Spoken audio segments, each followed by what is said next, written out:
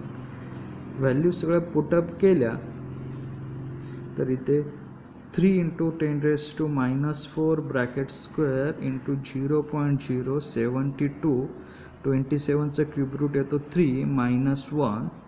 तर तुमचं change in work done येतं 1.628 × 10⁻⁷ जूल. ह्या फॉर्म्युल्याची थिअरी आपण फॉर्म्युल्यामध्ये सांगितलेलं आहे. हे लक्षात ठेवा की आपल्याला तिथे काय येते ते सेम एक्झाम फॉर्म्युला आहे. त्या फॉर्म्युल्यानुसार आपण हे सॉल्व केले. 4πr² bracket n⁻⁴ number of droplet raise to 1/3 -1. Simple calculation केलं तर आपल्याला याचं एक्झाम्पल सॉल्व. फक्त हे एवढं एक लक्षात ठेवायचं. Find the value of single radius to number of droplet radius. जसं 21 आहे तसंच 22चं एक्झाम्पलसुद्धा सेम एक्झाम्पल. पण ह्या एक्झाम्पलमध्ये एक डिफरन्स आहे.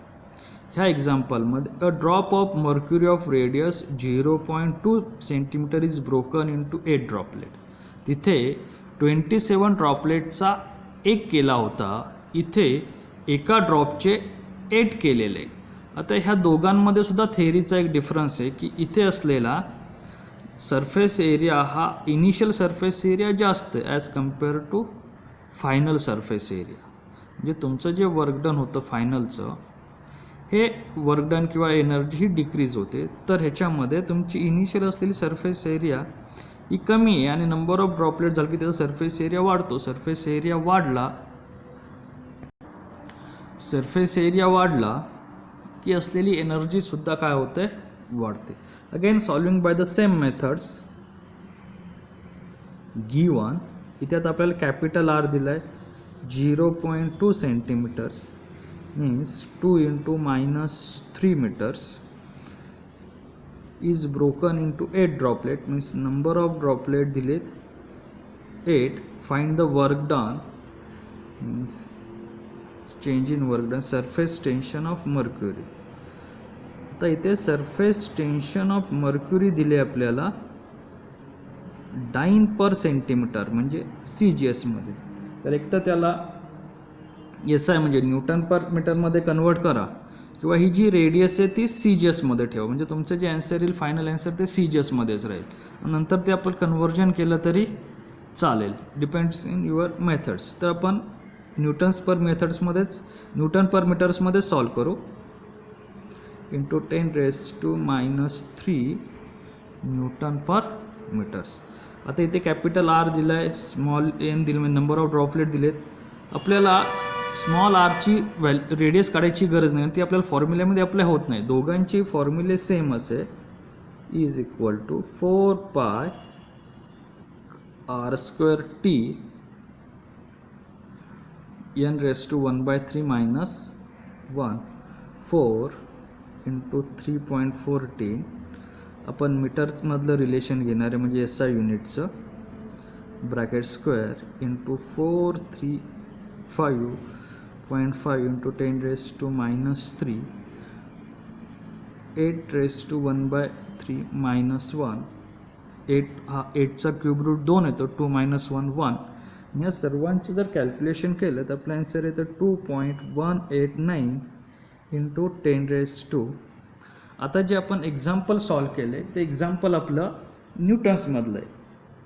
पॉवर -5 जूल बरोबर आहे. आणि त्याला जर अर्समध्ये कन्वर्ट करायचं असेल तर 1 joule is equal to 10⁻⁷ ergs. म्हणजे ते तुमचं एक्झाम्पल